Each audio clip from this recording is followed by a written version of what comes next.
Okay, so there's clearly a lot to unpack there. And so I go back into our seminary and looked and refreshed what I had learned in seminary about the end times. Now, there are 5 signs in the gospel. You've heard me say before about the end times, talking about the conversion of the Jews, the gospel having to be spread. But Jesus takes one of those and zeroes more in on it. So these readings are about the end times, or what we call in the Catholic Church eschatology. Why now? Because the liturgical year is ending. Now, he talks about 3 major events here: destruction of the temple, the end of the world, where there'll be persecutions, and the second coming of Christ. Now, 2 reasons why Jesus says the temple will be destroyed, which it was later, right? 40 years later after he died. Basically, it's a sign of spiritual judgment on those who reject him. I think Israel at that time was a warning, and now us in the West, a wake-up call. Jesus places a very big emphasis here. And regarding the temple, he replaces that with the real temple, the tabernacle where he resides, and your bodies where he will reside. If our security is built on anything of the earth, it will crumble. Only Christ endures. All right, so is it a coincidence that the Jews haven't been able to rebuild the temple for 2,000 years? I don't think so. So that's the first one. He talks about the temple. Next, he talks about the coming of the end of the world and says there will be many persecutions. Wow. You don't have to be a rocket scientist on this one. 2 Timothy chapter 3, verse 12 says, all who desire to live a godly life in Christ Jesus will be persecuted. At the Last Supper, Jesus said, if they persecute me, they will persecute you. Why? We have to be like Christ. Persecuted in sense unfairly, because we're just trying to follow the example of Christ. But there's a second reason: we need to be purified of things we do deserve. Things we don't deserve and things we do deserve. I think the scandal is a perfect example of both of those. It's persecution of things that we do deserve for a church not handling things correctly. And that persecution that came from that is our own undoing. But at the same time, there are many good priests. I look at our Marian fathers. I'm so blessed to be part of this community where God has protected us. And so there will be priests that will be falsely accused, or maybe not falsely accused, but looked upon badly just because we are priests. Only less than 1% of priests are guilty as being abusers. You know what it is with all other pastors in all other religions? 2 to 3 times more. Again, not trying to justify anything, because it should be 0 across the board. Rates in public schools are 15 times greater. Technically, your child is safest in the Catholic Church, statistically. But boy, that's not what you'll hear on the street. So it's a combination of both. The persecution for the innocent priests, but also for those who are guilty. Now, why could that be? A lot of people ask, the Catholic Church cannot be the Church of Jesus because these things wouldn't happen. No, the Church is divine and human in her nature, just like Christ. In her divine nature, she will never fail you. The true, authentic teaching of the Church can never mislead you. So she is divine. But she's also human, the broken humanity. And we will have to go through the cross because of those sins. All right, let's keep going. Verse 16, troubles will come even from friends and relatives. Brothers, relatives, and friends, parents. Are we willing to stand up for Christ even against our own family? We've been talking about this since COVID, really. So persecutions will happen. But verse 9 here said the end will not be all at once. Jesus told St. Faustina, prepare, you, St. Faustina, will prepare the world for my second coming. That was 1931. We're approaching almost 100 years that our Lord is still giving us time to get ready. He says, I'm giving you this time of mercy because after this, it's too late. Then will come the time of my justice. This is a wake up for us to hear. Those who have ears ought to hear. So we are in the end times. Now, please don't say, Father Chris said the world's going to end tomorrow. We're in the end times, meaning the church has defined that public revelation ended with the death of the last apostle. So we're in the end times. We just don't know how long that'll be. You know, it's interesting. Some say through the mystics, and you have to be careful when you listen to mystics, because you can get a mixed bag. But some say the end will be when the number of souls enters into heaven replaces the number of angels that fell from the sky during the rebellion. You know how many angels? Multitudes of angels, countless number of angels. So if a third of them fell, there's got to be a lot. So some mystics have said the end of the world will not come until the number of human souls goes to heaven replaces the number of angels that fell from the sky that day. Is that official church teaching? No, but something interesting. Others say the end will be when the gospel reaches the ends of the earth. And I think you could say we are in that. With COVID, people started using the digital platform to learn more about their faith, to hear more about the gospel. So don't despair, basically Jesus is saying here. These persecutions are part of God's providence. God does not want these things, but he allows them, right? He gives special graces, though, to those who will be persecuted. You know, I've held to something. When you read about the accounts of the martyrs, none of them seem to be screaming in this horrid agony. Look at some of the great martyrs like St. Lawrence.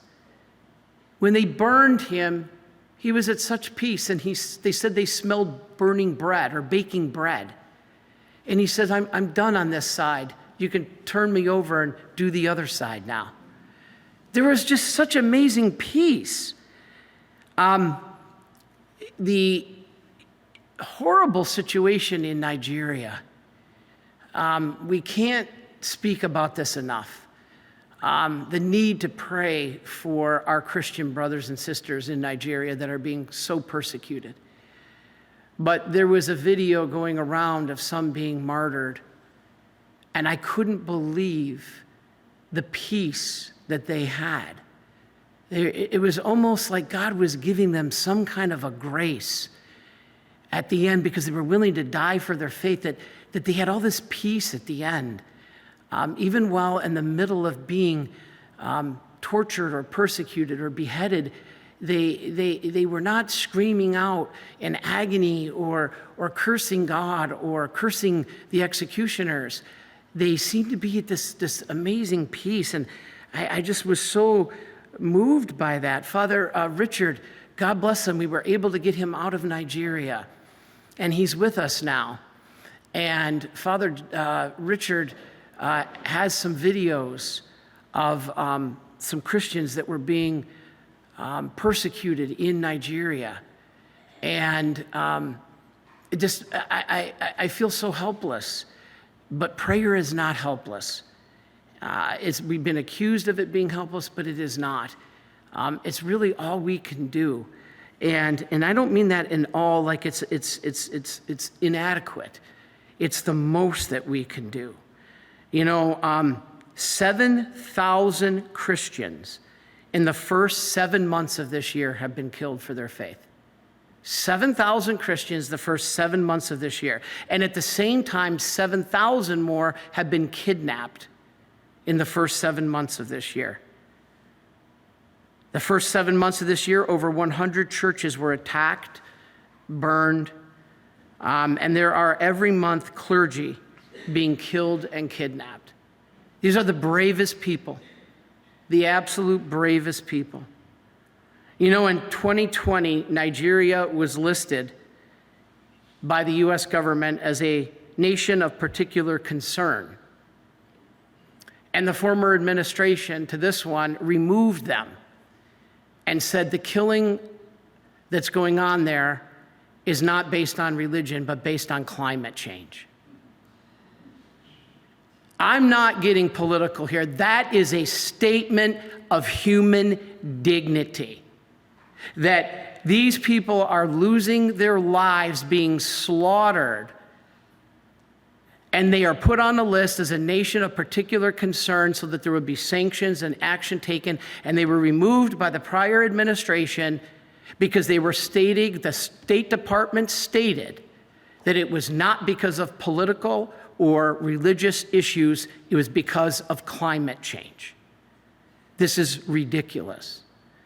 Now, the current administration, we don't know. We'll see if they can do any more. Maybe they won't. Maybe they'll be in the same boat. But at least the administration has recently stated this issue has to be addressed. Right now, it seems to be talked about. We'll see if it is addressed. So, we can be martyred, persecuted, or we can be witness to Christ like the martyrs without shedding blood. Every day, are we falsely accused? Does your child not speak to you? Are you estranged from your husband or your wife? Even the daily events of your life can be martyrdom. As hard as it is, we can accept these things to be more like Christ. I know mine. I stated in a homily about a week ago. I was finding it so hard to continue with just the constant getting beat up. And the one that got me, I talked to you about on the homily, was about mispronunciations. And somebody at the conference this weekend said something really cute to me. They said, "Father, you were tore up for mispronouncing." He said, "I've heard your name pronounced 3 different ways. What is the correct way to pronounce your name?" And I smiled and I said, "Well, it's funny because my dad says Aller, my uncle says Alar, and I say Alar." So she laughed and she said, "Father, here you are getting chewed up for mispronouncing ex cathedra, ex cathedra, ex cathedra." And she said, "In your own name, you can't even pronounce correctly." And so I laughed because it was a little nice, gentle way the Lord was reminding me, these are the daily crosses. And let's get back in the saddle. And it was really a good wake-up call. God sent this nice lady to remind me of that. And so we can, through our little daily crosses. Jesus says, "Stay faithful and you will not perish." Well, wait a minute. Didn't we just say 7,000 Christians in Nigeria in the first part of this year have perished? What about all these Christians being killed? What he means is their soul will not perish. They will be in heaven. They will live forever. So we should be ready to lay down our life for God and our neighbor. We just celebrated Veterans Day, and I want to publicly apologize. The Marines came into my dad's room, and I went to go visit him. I was only there for a day and a half, and he's not able to speak anymore, and he's bedridden. And the color guard of the local United States Marine chapter came in. And my dad they told me this was before I arrived, and my dad hadn't responded to anything. He hadn't acknowledged anything. And as soon as they came in and acknowledged, or came into his room, he acknowledged and gave a salute. I was like, So when we have a soldier, what is the perfect example there? No greater love hath a man than to lay down his life for another. And I remember my father, I've told this before, but I think it's so powerful. My father asked me when I first went into seminary, he really wanted to know that he was taught by his nun, Sister Alice Marie at Monroe St. Michael's in Michigan, that all soldiers, when they die honorably on the battlefield, they went to heaven. And my dad said, is that true? Is that true? I said, well, Dad, we don't really know. It's not an official dogmatic teaching of the church, but it makes perfect sense. And he said, why? Why does that make perfect sense? I want to believe that, but why does it make perfect sense? Because no greater love hath a man than to lay down your life for another. And on Veterans Day, we honor those who gave the ultimate sacrifice and laid down their life. And I'm mortified because I did Mass on Veterans Day. And so much going on in my mind. I didn't say anything. I didn't pray in honor of our deceased veterans. It just completely slipped my mind. And so the prayers that we can offer for those who have given the ultimate sacrifice. We talk a lot about the martyrs, but what about those who went off to war and to be able to give us the freedom that we're here today to worship? And so to finish, none of us here, we hope, will be persecuted in this way, that we will lose our life for our faith physically, but we may. But God will bring a greater good. Jesus' persecution and death led to the good of our redemption. Salvation, though, is up to us. We've all been redeemed. Salvation is up to us. Often people can ask, how could God let a little child die? Well, again, in his ordained will, he doesn't want it. In his permissive will, he allows it, because now that little child is interceding for us in heaven. Powerful. And what can our sufferings do? They can be used to pay back to God, to atone for what we have done. Well, that makes no sense, Father. Christ did it all on the cross. Well, first Colossians, I must complete what is lacking in the sufferings of Christ for the sake of his body, the church. What possibly could be lacking in the sufferings of Christ are sufferings. So when we unite that to the cross of Christ, we are in this message. We will live forever. And then lastly, this one's real quick. The third thing Jesus brings up is the second coming of Christ, the resurrection. Don't be fooled, he says. Many false prophets will come. I think of these televangelists preaching the prosperity gospel. You love Jesus, you'll get that new home. You love Jesus, you'll get that new car. You love Jesus, you'll get that beautiful, pretty young wife. You love Jesus, you'll get that promotion at work. That's not the gospel. That's a false prosperity gospel that is causing many souls to be lost. He warns of that. So if we remain faithful, nothing, even persecution, not even death, will take away our true life. That can take away our life. And so in an age that we're living in, upheaval, this gospel is important. It's not a warning. It's an encouragement that we have hope. We're in the Jubilee year of hope, right? And we belong to a kingdom that can't be shaken, and a Lord who stands with us through every storm. We just have to believe that. God bless you.